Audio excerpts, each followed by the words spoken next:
ನಮಸ್ಕಾರ ಫ್ರೆಂಡ್ಸ್, ನಾನು ಜೆನಿ ಮಾತಾಡ್ತಾ ಇದ್ದೀನಿ. ಸೊ ಈ ಒಂದು ವಿಡಿಯೋದಲ್ಲಿ ನಾವು ಯಾರ ಬಗ್ಗೆ ನೋಡ್ತೀವಿ ಅಂದ್ರೆ ಥಾಮಸ್ ಆಲ್ವಾ ಎಡಿಸನ್. ಸೊ ಇವ್ರ ಬಗ್ಗೆ ಬಂದು ಸೊ ಇದು ಏನು ಅಂತ ನೋಡ್ಬೇಕಂದ್ರೆ ಖಂಡಿತ ಇವರ ಒಂದು ಕತೆ ಬಂದು ಒಂದ್ ಸ್ವಲ್ಪ ಡಿಫ್ರೆಂಟ್ ಆಗಿನೇ ಇರುತ್ತೆ. ಇವರ ಒಂದು ಸ್ಟೋರಿ ಏನು ಅಂತ ಹೇಳ್ಬಿಟ್ಟು ಇವರ ಕರಿಯರ್ ಏನ್ ಮಾಡಿದ್ರು ಇವರು ಅಂತ ನೋಡ್ಬೇಕಂದ್ರೆ ಅಫ್ಕೋರ್ಸ್ ಎಲ್ರಿಗೂ ಗೊತ್ತು ಥಾಮಸ್ ಆಲ್ವಾ ಎಡಿಸನ್ ಅಂತ ಅಂದ್ರೆ ಬಲ್ಬ್ ಲೈಟ್ ನ ಕಂಡಿಡ್ದಿರೋರು ಇವರೇ.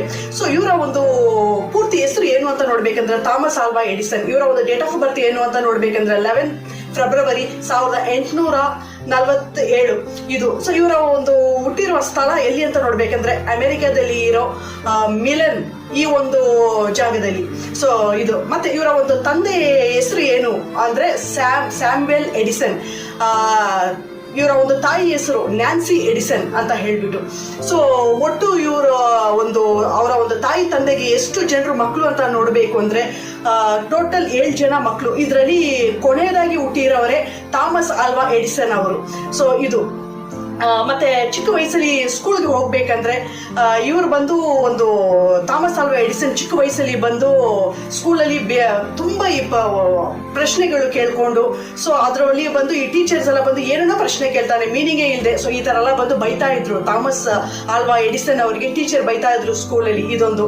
ಸೊ ಇದನ್ನ ಬಿಟ್ಟು ಎಲ್ಲರ ಹತ್ರನೂ ಒಂದು ಪ್ರಶ್ನೆಗಳು, ಅದು ಹೇಗೆ ಆರುತ್ತೆ, ಇದು ಹೇಗೆ ಇರುತ್ತೆ, ಅಕ್ಕಿಗಳು ಏನಕ್ಕೆ ಆರುತ್ತೆ. ಸೊ ಈ ತರ ಎಲ್ಲ ಬಂದು ಪ್ರಶ್ನೆಗಳು ತುಂಬಾ ಕೇಳ್ತಾ ಇರ್ಬೇಕಾದ್ರೆ ಯಾರೋ ಒಬ್ರು ಹೇಳಿದ್ದಾರೆ ಚಿಕ್ಕ ವಯಸ್ಸಲ್ಲಿ ಥಾಮಸ್ ಆಲ್ವಾ ಎಡಿಸನ್ ಅವ್ರಿಗೆ ಏನಕ್ಕೆ ಅಕ್ಕಿ ಈ ತರ ಆಡ್ತಾ ಇದೆ ಅಂದ್ರೆ ಅಕ್ಕಿ ಬಂದು ನೀರಲ್ಲಿ ಇರೋ ಈ ಹುಳಗಳೆಲ್ಲ ತಿನ್ನುತ್ತೆ, ಅದಕ್ಕೆ ಅದು ಬಂದು ಆರುತ್ತೆ ಹಂಗಂತ ಹೇಳ್ಬಿಟ್ಟು ಹೇಳಿದ್ದಾರೆ ಚಿಕ್ಕ ವಯಸ್ಸಲ್ಲಿ ಥಾಮಸ್ ಎಡಿಸನ್ಗೆ. ಸೊ ಆಗ ಅವ್ರು ಏನ್ ಮಾಡಿದ್ರು, ಒಂದು ಲೇಕ್ ಹತ್ರ ಹೋಗ್ಬಿಟ್ಟು ಒಂದು ಹುಳಗಳೆಲ್ಲ ಏನಿದೆ ಇದೆಲ್ಲ ಒಂದು ಬಾಟಲ್ಗೆ ಹಾಕಿ ತಗೊಂಡ್ ಬಂದ್ಬಿಟ್ಟು ಥಾಮಸ್ ಆಲ್ವಾ ಎಡಿಸನ್ ಅವರ ಫ್ರೆಂಡ್ಗೆ ತಿನ್ಸಿದ್ದಾರೆ. ಅಂದ್ರೆ ಚಿಕ್ಕ ವಯಸ್ಸಲ್ಲಿ ತಿನ್ಸಿದ್ದಾರೆ. ಸೊ ಇದರಲ್ಲಿ ಆಡ್ತಾರ ಅಂತ ನೋಡೋದಕ್ಕೆ ಸೊ ಇಲ್ಲ. ಸೊ ಆ ಥರ ಫ್ರೆಂಡ್ಗೆ ತಿನ್ಸಿದಕ್ಕೆ ಫ್ರೆಂಡ್ಗೆ ಬಂದು ಹುಷಾರಿಲ್ದೆ ಸ್ಕೂಲಲ್ಲಿ. ಸೊ ಈ ಥರ ಎಲ್ಲ ಆಯಿತು ಥಾಮಸ್ ಆಲ್ವಾ ಎಡಿಸನ್ ಇಂದ ಚಿಕ್ಕ ವಯಸ್ಸಲ್ಲಿ. ಸೊ ಇದೆಲ್ಲ ಕಂಪ್ಲೇಂಟ್ ಆಗಿದ್ರಿಂದ ಸ್ಕೂಲಲ್ಲಿ ಬಂದು ಟೀಚರು ಏನು ಮಾಡಿದ್ರು, ಒಂದು ದಿವಸ ಬೈದು ಎಲ್ಲ ಆಚೆ ಕಳಿಸ್ತಾ ಇದ್ರು. ಮತ್ತೆ ಒಮ್ಮೆ ಏನು ಮಾಡಿದ್ರು ಅಂದರೆ ಟೀಚರು ಥಾಮಸ್ ಆಲ್ವಾ ಎಡಿಸನ್ ಆ ಚಿಕ್ಕ ವಯಸ್ಸಲ್ಲಿ ಬಂದು ಒಂದು ಲೆಟರ್ನ ಬರೆದು ಇದನ್ನ ಎತ್ಕೊಂಡೋಗಿ ನಿಮ್ಮ ತಾಯಿಗೆ ಕೊಡು ಅಂತ ಕಳಿಸಿದ್ರು.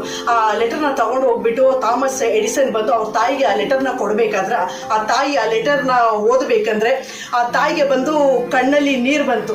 ಸೊ ಆಗ ಬಂದು ಆ ಚಿಕ್ಕ ವಯಸ್ಸಲ್ಲಿ ಥಾಮಸ್ ಆಲ್ವಾ ಎಡಿಸನ್ ಅವ್ರ ತಾಯಿ ಹತ್ರ ಹೋಗ್ಬಿಟ್ಟು ಯಾಕಮ್ಮ ಅಳ್ತಾ ಇದೀಯಾ ಆ ಲೆಟರ್ನ ನೋಡ್ಬಿಟ್ಟು ಅಂತ ಹೇಳೋವಾಗ ಆ ತಾಯಿ ಅವನಿಗೆ ಥಾಮಸ್ ಆಲ್ವಾ ಎಡಿಸನ್ಗೆ ಹೇಳಿದ್ದಾರೆ ಚಿಕ್ಕ ವಯಸ್ಸಲ್ಲಿ, ಏನು ಇಲ್ಲಪ್ಪ, ನೀನ್ ತುಂಬಾ ಚೆನ್ನಾಗಿ ಓದ್ತೀಯಂತೆ, ನೀನ್ ತುಂಬಾ ಬ್ರಿಲಿಯಂಟ್ ಸ್ಟೂಡೆಂಟ್ ಅಂತೆ. ಸೊ ಆಗ ಬಂದು ನಿನ್ನ ಈ ಸ್ಕೂಲಲ್ಲಿ ಇಟ್ಕೊಳ್ಳೋದಕ್ಕೆ ಅವ್ರಿಗೆ ಆ ತರ ಟೀಚರ್ಸ್ಗಳು ಯಾರೂ ಇಲ್ವಂತೆ, ನೀನು ಅಷ್ಟು ದೊಡ್ಡ ಬ್ರಿಲಿಯಂಟ್ ಸ್ಟೂಡೆಂಟ್ ಅಂತ ಈ ಲೆಟರ್ ಅಲ್ಲಿ ಬರ್ದಿದ್ದಾರೆ. ಸೊ ನೀನು ಹಾಗೆ ಇರು ಅಂತ ಹೇಳ್ಬಿಟ್ಟು ಸ್ಕೂಲ್ಗೆ ನೀನು ಹೋಗ್ಬೇಡ, ಅಲ್ಲಿ ಆ ಟೀಚರ್ಸ್ ಯಾರು ಇಲ್ಲ, ಹಾಗಾಗಿ ಇದಕ್ಕೆ ಮೇಲೆ ನೀನ್ ಮನೇಲೇ ಓದು, ನಾನು ನಿನ್ಗೆ ಹೇಳ್ಕೊಡ್ತೀನಿ ಅಂತ ಅವ್ರ ತಾಯಿ ಬಂದು ಹೇಳಿದ್ದಾರೆ ಚಿಕ್ಕ ವಯಸ್ಸಲ್ಲಿ ಥಾಮಸ್ ಆಲ್ವಾ ಎಡಿಸನ್ಗೆ. ಆ ಲೆಟರ್ನ ನೋಡ್ಬಿಟ್ಟು ಸರಿ ಆಯ್ತು ಅಂತ ಹೇಳ್ಬಿಟ್ಟು ಮನೇಲೆ ಸೈನ್ಸ್ ಬುಕ್ಸ್ ಎಲ್ಲ ತಗೊಂಡ್ ಬಂದು ಕೊಟ್ಟು ಥಾಮಸ್ ಆಲ್ವಾ ಎಡಿಸನ್ಗೆ ಓದೋದಕ್ಕೆಲ್ಲ ಶುರು ಮಾಡಿದ್ರು. ಸೊ ಥಾಮಸ್ ಆಲ್ವಾ ಎಡಿಸನ್ ಬಂದು ಓದ್ತಾನೆ ಇರ್ಬೇಕಾದ್ರೆ ಅವರಿಗೆ ಮುಂಚೆಯಿಂದಾನು ಚಿಕ್ಕ ವಯಸ್ಸಿಂದಾನು ಏನೋ ಎಲ್ಲಾನು ಬಂದು ಓದೋದೆಲ್ಲ ಎಕ್ಸ್ಪೆರಿಮೆಂಟ್ ಮಾಡಬೇಕು, ತುಂಬಾ ಪ್ರಶ್ನೆಗಳು ಇರ್ತಿತ್ತು, ಇದು ಹೇಗೆ ಅದು ಹೇಗೆ ಅಂತ ತುಂಬಾ ಕಂಡುಹಿಡಿಯೋದು, ಪ್ರಯೋಗ ಮಾಡೋದು, ಇದೆಲ್ಲಾನು ಆಕ್ಟಿವಿಟೀಸ್ ಚಿಕ್ಕ ವಯಸ್ಸಲ್ಲಿ ಇರ್ತಿತ್ತು. ಸೊ ಆಗ ಮನೇಲೇ ಓದ್ತಾ ಇರ್ಬೇಕಾದ್ರೆ ಮನೇಲೇ ಬಂದು ಓದೋದನ್ನ ಪ್ರಯೋಗ ಮಾಡಬೇಕು, ಎಕ್ಸ್ಪೆರಿಮೆಂಟ್ ಮಾಡಬೇಕು ಏನು ಅಂತ ಹೇಳ್ಬಿಟ್ಟು. ಸೊ ಆಗ ಬೇಕಾದಷ್ಟು ದುಡ್ಡುಗಳು ಇರಲಿಲ್ಲ. ಸೊ ಅದಕ್ಕೆ ಏನ್ ಮಾಡಿದ್ರು ಥಾಮಸ್ ಆಲ್ವಾ ಎಡಿಸನ್ ಅಂತ ನೋಡ್ಬೇಕಂದ್ರೆ ಆ ಮನೆ ಹತ್ರನೇ ಬೆಳೀತಾ ಇರೋ ವೆಜಿಟೇಬಲ್ಸ್ ಎಲ್ಲ ಆಗಿರ್ಬೋದು, ಮತ್ತೆ ಈ ನ್ಯೂಸ್ ಪೇಪರ್ ಇದನ್ನೆಲ್ಲ ಬಂದು ಟ್ರೈನಲ್ಲಿ ಮಾರ್ತಾ ಇದ್ರು. ಅಂದ್ರೆ ಅದರಲ್ಲಿ ಬರೋ ದುಡ್ಡಲ್ಲಿ ಪ್ರಯೋಗ ಮಾಡೋಣ, ಎಕ್ಸ್ಪೆರಿಮೆಂಟ್ ಮಾಡೋಣ ಅಂತ ಹೇಳ್ಬಿಟ್ಟು ಅದನ್ನ ಮಾಡ್ತಾ ಇದ್ರು ಟ್ರೈನಲ್ಲಿ. ಸೊ ಇದನ್ನ ಟ್ರೈನಲ್ಲಿ ಮಾಡ್ತಾ ಇರ್ಬೇಕಾದ್ರೆ ಒಂದು 12 ವರ್ಷ, ಅವಾಗ 12 ವರ್ಷದಲ್ಲಿ ಬಂದು ಟ್ರೈನಲ್ಲೇ ತುಂಬಾ ಟೈಮ್ನ ಕಳಿಬೇಕಾಗಿತ್ತು ಥಾಮಸ್ ಆಲ್ವಾ ಎಡಿಸನ್ ಆ ಚಿಕ್ಕ ವಯಸ್ಸಲ್ಲಿ. ಅದಕ್ಕೆ ಏನ್ ಮಾಡಿದ್ರು ಅಂತ ನೋಡ್ಬೇಕಂದ್ರೆ ಆ ಟ್ರೈನಲ್ಲಿ ಇರೋ ಒಂದು ಲಗೇಜ್ ಬೋಗಿಯಲ್ಲಿ ಥಾಮಸ್ ಆಲ್ವಾ ಎಡಿಸನ್ ಏನೆಲ್ಲ ಬೇಕೋ ಅದನ್ನ ತಗೊಂಡೋಗಿ ಇಟ್ಕೊಂತಾ ಇದ್ರು, ಅಂದ್ರೆ ಪ್ರಯೋಗ ಮಾಡೋದಕ್ಕೆ. ಸೊ ಒಮ್ಮೆ ಆ ತರ ಪ್ರಯೋಗ ಮಾಡ್ಬೇಕಂದ್ರೆ ಆ ಬೋಗಿಯಲ್ಲಿ ಪ್ರಯೋಗ ಮಾಡ್ತಿರ್ಬೇಕಾದ್ರೆ ಒಂದು ಬೋಗಿ ಬಂದು ಬರ್ನ್ ಆಗ್ಬಿಡ್ತು, ಅಂದ್ರೆ ಬೆಂಕಿ ಇಟ್ಕೊಂಡ್ ಬಿಡ್ತು ಥಾಮಸ್ ಆಲ್ವಾ ಎಡಿಸನ್ ಮಾಡಿರೋ ಪ್ರಯೋಗದಲ್ಲಿ ಚಿಕ್ಕ ವಯಸ್ಸಲ್ಲಿ 12 ವಯಸ್ಸಲ್ಲಿ. ಸೊ ಇದನ್ನ ನೋಡಿ ಸ್ಟೇಷನ್ ಮಾಸ್ಟರ್ ಬಂದು ನೋಡ್ಬಿಟ್ಟು ಏನಿದೆ ಈ ತರ ಎಲ್ಲ ಮಾಡಿದ್ಯಾ ಅಂತ ಹೇಳ್ಬಿಟ್ಟು ಥಾಮಸ್ ಆಲ್ವಾ ಎಡಿಸನ್ಗೆ ಹೊಡೆದು ಮತ್ತೆ ಕಿವಿನ ಹಿಂಡಿರೋದ್ರಿಂದ ಜೋರಾಗಿ ಬಂದು ಎದ್ದು ಎಳೆದ್ರಿಂದ ಅವಾಗ್ಲಿಂದ ಕಿವಿಗೆ ಬಂದು ಕಿವಿ ಕೇಳಿಸೋದಿಲ್ಲ, ಥಾಮಸ್ ಆಲ್ವಾ ಎಡಿಸನ್ ಅವ್ರಿಗೆ ಕಿವಿ ಕೇಳಿಸೋದಿಲ್ಲ. ಸೊ ಈ ತರ ಬಂದು ಆಯ್ತು ಚಿಕ್ಕ ವಯಸ್ಸಲ್ಲಿ 12 ವಯಸ್ಸು ಇರೋವಾಗ ಈ ತರ ಆಯ್ತು ಪ್ರಯೋಗ. ಸೊ ಇದೊಂದು. ಇದಾದ ಮೇಲೆ ಬಂದು ನೆಕ್ಸ್ಟ್ ನೋಡ್ಬೇಕಂದ್ರೆ 1869ರಲ್ಲಿ ಎಡಿಸನ್ ಅವ್ರು ಬಂದು ನ್ಯೂಯಾರ್ಕ್ ಸಿಟಿಗೆ ಹೋದ್ರು. ಅಂದ್ರೆ ನ್ಯೂಯಾರ್ಕ್ ಸಿಟಿಗೆ ಹೋಗಿ ಸೊ ಅಲ್ಲಿ ಬಂದು ಒಂದು ಇನ್ವೆನ್ಷನ್ ನ ಸ್ಟಾರ್ಟ್ ಮಾಡಿದ್ರು. ಅದು ಯಾವುದು ಅಂತ ನೋಡ್ಬೇಕು ಅಂದ್ರೆ ಸ್ಟಾಕ್ ಟಿಕ್ಕರ್ ಮಿಷಿನ್ ಅಂತ ಹೇಳ್ಬಿಟ್ಟು. ಸೊ ಈ ಒಂದು ಸ್ಟಾಕ್ ಟಿಕ್ಕರ್ ಮಿಷಿನ್ ನ ಬಂದು ಇನ್ವೆನ್ಷನ್ ಮಾಡಿದ್ರು 1869ರಲ್ಲಿ. ಸೊ ಇದು ಆದ ಮೇಲೆ ಬಂದು ನೆಕ್ಸ್ಟ್ ನೋಡ್ಬೇಕು ಅಂತ ಅಂದ್ರೆ ನೆಕ್ಸ್ಟ್ ಏನ್ ಮಾಡಿದ್ರು ಅಂದ್ರೆ 1868ರಲ್ಲಿ ಟೆಲಿಗ್ರಾಫಿ ಅಂತ ಹೇಳ್ಬಿಟ್ಟು ಈ ಒಂದು ಇನ್ವೆನ್ಷನ್ ನ ಕಂಡು ಹಿಡಿದ್ರು. ಇದನ್ನ ಕಂಡು ಹಿಡಿದಿರೋದು ಮಾತ್ರ ಅಲ್ಲದೆ ಸೊ ಇದನ್ನ ಕಂಡು ಹಿಡಿದು ಇದಕ್ಕೆ ಬಂದು ಮಾರ್ಬೇಕಂದ್ರೆ ಎಷ್ಟು ಡಾಲರ್ಸ್ ಬಂತು ಅಂದ್ರೆ ಇವರ ಒಂದು ಅದೃಷ್ಟ ಆ ಟೈಮಲ್ಲೇ ನೋಡ್ಬೇಕಂದ್ರೆ $4,000 ಇವ್ರಿಗೆ ಬಂತು. ಸೊ ಇದನ್ನ ಬಂದು ಇವರು ಕಂಡು ಹಿಡಿದ್ರು. ಈ ಟೆಲಿಗ್ರಾಫಿ ಅನ್ನೋದು ಏನಿದೆ ಸೊ ಈ ಒಂದು ಟೆಲಿಗ್ರಾಫಿ ಕಂಡು ಹಿಡಿದಿದ್ದಕ್ಕೆ ಇವ್ರಿಗೆ ಇಷ್ಟು $4,000 ಇವ್ರಿಗೆ ಬಂದು ಸಿಕ್ತು.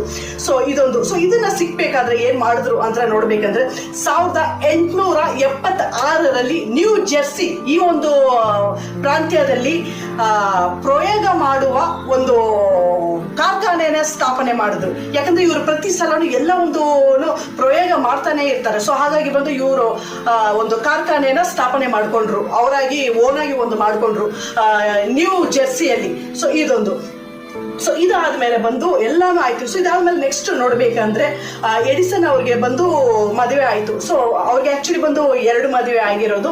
ಒಂದು ಬಂದು ಫಸ್ಟ್ ಮದುವೆ ಬಂದು ಮೇರಿ ಸ್ಟಿಲ್ವೆಲ್.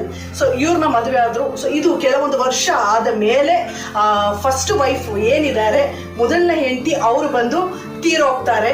ಸೊ ಹೆಲ್ತ್ ಇಶ್ಯೂ ಇಂದ ತೀರೋಗ್ತಾರೆ. ಇದು ಅದಾದ್ಮೇಲೆ ಥಾಮಸ್ ಆಲ್ವಾ ಎಡಿಸನ್ ಅವರು ಇನ್ನೊಂದು ಮದುವೆ ಮಾಡ್ಕೊಂತಾರೆ. ಸೊ ಅವರ ಒಂದು ಹೆಸರು ಮೀನಾ ಮಿಲ್ಲರ್ ಅಂತ ಹೇಳ್ಬಿಟ್ಟು. ಸೊ ಇದು ಬಂದು ಇವರ 2ನೇ ವೈಫು. ಸೊ ಇದು ಇವರ ಒಂದು ಮದುವೆದು ಕತೆ. ಸೊ ಇದು ಆದ್ಮೇಲೆ ಬಂದು ಮುಂದೆ ಏನ್ ಮಾಡಿದ್ರು ಅವ್ರು ಅಂತ ನೋಡ್ಬೇಕಂದ್ರೆ ಸೊ ಇದಾದ್ಮೇಲೆ ಬಂದು ಬಲ್ಪ್ನ ಕಂಡು ಹಿಡಿಬೇಕಾಗಿತ್ತು. ಬಲ್ಪ್ನ ಕಂಡು ಹಿಡಿಬೇಕಂದ್ರೆ ಅದಕ್ಕಿಂತ ಮುಂಚೆ ಇನ್ನೂ ಏನನ್ನೆಲ್ಲ ಕಂಡು ಹಿಡಿಬೇಕಾಗಿತ್ತು ಅಂದ್ರೆ ಬಲ್ಪ್ಗೆ ಬೇಕಾಗಿರೋ ಒಂದು ಇದು ಅಂತ ನೋಡ್ಬೇಕಂದ್ರೆ ನಾವು ಏನು ಕಂಡೆನ್ಸರ್ಸ್ ಅಂತ ಹೇಳ್ತೀವಿ ಅಂದ್ರೆ ಬಲ್ಪ್ ಒಳಗೆ ಇರೋದಕ್ಕೆ ನಾವು ಬಂದು ಕಂಡೆನ್ಸರ್ ಅಂತ ಹೇಳ್ತೀವಿ, ಬಲ್ಪ್ ಒಳಗಿರೋದಕ್ಕೆ. ಸೊ ಕಂಡೆನ್ಸರ್ ಆಗಿರ್ಬೋದು, ಮತ್ತೆ ಬಂದು ಸಾಕೆಟ್ಸ್ ಅಂತ ಹೇಳ್ತೀವಿ, ಮತ್ತೆ ಸ್ವಿಚಸ್, ಮತ್ತೆ ಜನರೇಟರ್ಸ್. ಸೊ ಇದೆಲ್ಲ ಕಂಡು ಹಿಡಿಬೇಕಾಗಿತ್ತು ಆಮೇಲೆ ಆ ಬಲ್ಪ್ ಅನ್ನೋ ಒಂದು ಕಾನ್ಸೆಪ್ಟ್ಗೆ.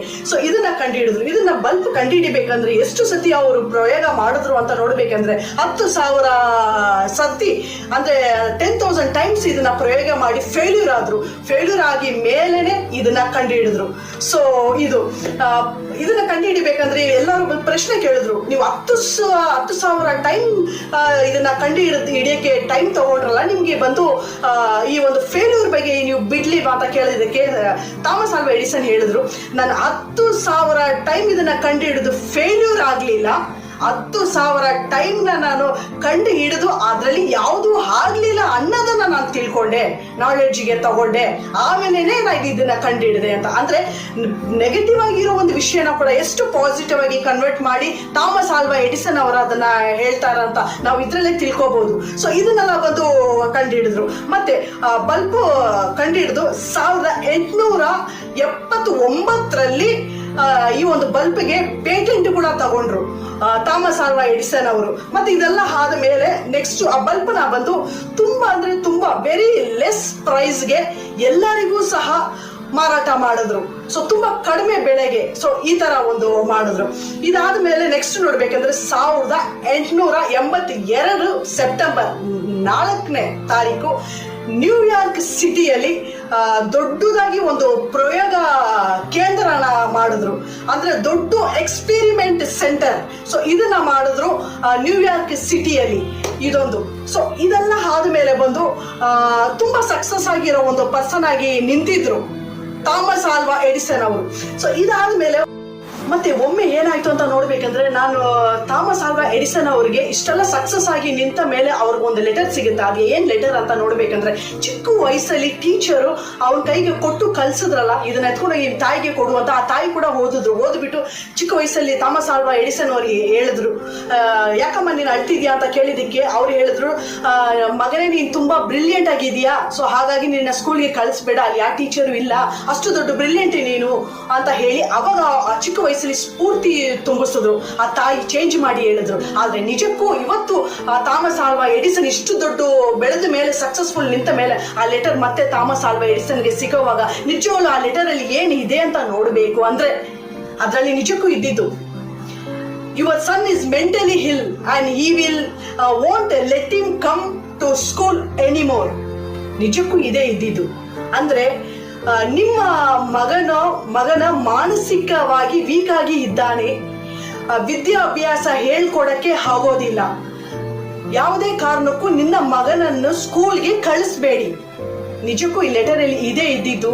ಇದು ಈಗ ಎಲ್ಲ ಬೆಳೆದ ಮೇಲೆ ಥಾಮಸ್ ಆಲ್ವಾ ಎಡಿಸನ್ಗೆ ಈ ಲೆಟರ್ ಮತ್ತೆ ಸಿಕ್ತು. ಈ ನಿಜಕ್ಕೂ ಈ ಲೆಟರ್ ಅಲ್ಲಿ ಇದ್ದಿದ್ದ ವಿಷಯ ಇದೆ. ಈ ಲೆಟರ್ನ ಓದ್ಬಿಟ್ಟ ಮೇಲೆ ಥಾಮಸ್ ಆಲ್ವಾ ಎಡಿಸನ್ ಅವರು ಬಿಕ್ಕಿ ಹತ್ತಿದ್ರು. ಸೊ ಈ ಒಂದು ಸ್ಫೂರ್ತಿ ಆಗ ಚಿಕ್ಕ ವಯಸ್ಸಲ್ಲಿ ಅದನ್ನ ಬದಲಾವಣೆ ಮಾಡಿ ತಾಯಿ ಹೇಳಿದ್ರು. ಸೊ ಆ ಒಂದು ಸ್ಫೂರ್ತಿನ ಇವತ್ತು ಇಷ್ಟು ದೊಡ್ಡ ಲೆವೆಲ್ ಅಲ್ಲಿ ಥಾಮಸ್ ಆಲ್ವಾ ಎಡಿಸನ್ ಅವರು ಸಕ್ಸಸ್ ಆಗಿ ನಿಂತಿರೋದಕ್ಕೆ ಕಾರಣ ಅವರ ಒಂದು ತಾಯಿ. ಸೊ ಇದೇ ಇವರ ಒಂದು ಇದು. ಮತ್ತೆ ಸೊ ಇದೆಲ್ಲ ಆದ್ಮೇಲೆ 1931 ಥಾಮಸ್ ಆಲ್ವಾ ಅವರು ಅಕ್ಟೋಬರ್ 18ನೇ ತಾರೀಕು ತೀರೋಗ್ತಾರೆ. ಸೊ ಇದನ್ನ ತೀರ್ ಹೋಗ್ಬೇಕಾದ್ರೆ ಏನಾಗುತ್ತೆ ಅಮೆರಿಕಾದಲ್ಲಿ ಅಂತ ನೋಡ್ಬೇಕಂದ್ರೆ, ಯಾವ ಒಂದು ಬೆಳಕನ್ನ ಕಂಡುಹಿಡಿದ್ರು ಥಾಮಸ್ ಆಲ್ವಾ ಎಡಿಸನ್ ಅವರು, ಆ ಒಂದು ಬೆಳಕನ್ನ ಅಮೆರಿಕಾದಲ್ಲಿ ಒಂದು ದಿವಸ ಇಡೀ ಪೂರ್ತಿ ಆ ಬೆಳಕು ಎಲ್ಲ ಒಂದು ಲೈಟ್ ಆಫ್ ಮಾಡಿದ್ರು, ಫುಲ್ ಕತ್ತಲೆ ಮಾಡಿಬಿಟ್ರು. ಯಾಕಂದ್ರೆ ಅವರೇ ಥಾಮಸ್ ಆಲ್ವಾ ಎಡಿಸನ್ ಅವರೇ ಬೆಳಕನ್ನ ಕೊಟ್ಟಿರೋದು ಜಗತ್ತಿಗೆ. ಹಾಗಾಗಿ ಆ ಒಂದು ಸತ್ತಿರ ಆ ದಿವಸ ಇಡೀ ಅಮೆರಿಕಾದಲ್ಲಿನೇ ಪೂರ್ತಿ ಕತ್ತಲೆ ಮಾಡಿಬಿಟ್ರು, ಪೂರ್ತಿ ಬೆಳಕನ್ನೇ ಆಫ್ ಮಾಡಿಬಿಟ್ರು. ಸೊ ಇದು ಅವರಿಗೆ ಕೊಟ್ಟಿರೋ ಆ ಒಂದು ಟ್ರಿಬ್ಯೂಟು. ಸೊ ಅವರ ಒಂದು ಸತ್ತಿರ ಆ ದಿವಸ.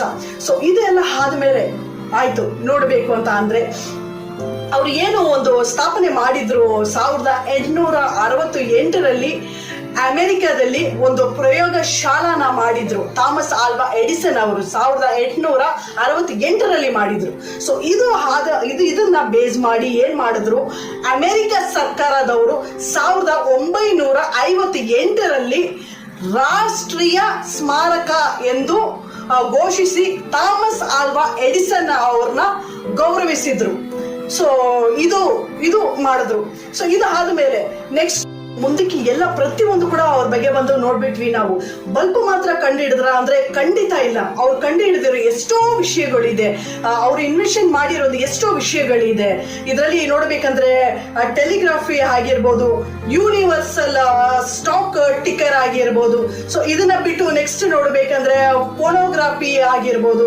ಸೊ ಇದನ್ನೆಲ್ಲ ಬಿಟ್ಟು ನೆಕ್ಸ್ಟ್ ಆಲ್ಕಲೈನ್ ಸ್ಟೋರೇಜ್ ಬ್ಯಾಟ್ರೀಸ್ ಅಂತ ಹೇಳ್ತೀವಿ, ಇದಾಗಿರ್ಬೋದು. ಸೊ ಇದಕ್ಕೆ ಮುಂಚೆ ಬಂದು ಮೋಷನ್ ಪಿಕ್ಚರ್ಸ್ ಕ್ಯಾಮರಾ, ಸೊ ಇದು ಆಗಿರ್ಬೋದು. ಮತ್ತೆ ಮೇನ್ ಆಗಿ ಅದೇ ಎಲ್ರಿಗೂ ಗೊತ್ತು, ಫಸ್ಟ್ ಕಮರ್ಷಿಯಲ್ ಎಲೆಕ್ಟ್ರಿಕ್ ಬಲ್ಬ್.